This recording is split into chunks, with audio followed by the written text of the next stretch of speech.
Job himself begged the question of where God was at in the midst of his troubles. But his true torment was not his boils or the loss of his children or his nagging wife or his just disloyal friends. His true torment was trying to figure out why God had allowed his affliction in the first place. And Job's demand for God to answer him only further burdened him. And just so we know, God never gave Job an answer to his question of why God allowed all the evil and affliction in his life. Rather, God actually challenged Job on his inability as a creature to even understand the vastness of God's workings. Where were you, Job, when I laid the foundation of all that exists? Were you there, Job? No, you weren't. Even if God answered the question, Job still wouldn't comprehend. Then he'd be frustrated about trying to make sense of the answer that he finally got. God's ways are infinitely higher than ours.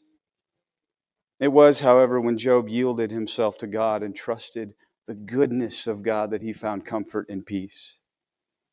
So it is with us, church.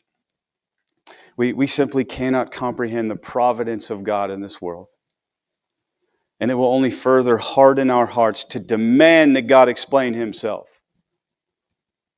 And like Job and Asaph, we will go insane trying to figure out why.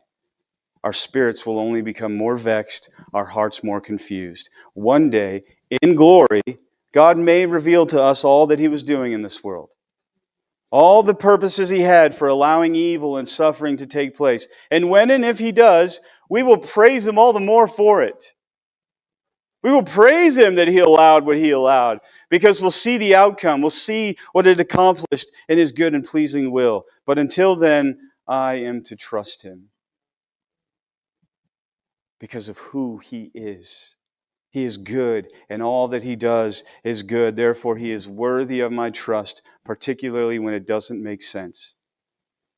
As Job rightly and humbly said in Job 1:21 and 2:10, the Lord gave and the Lord has taken away. Blessed be the name of the Lord. Shall we indeed accept only good from God and not also accept adversity and disaster?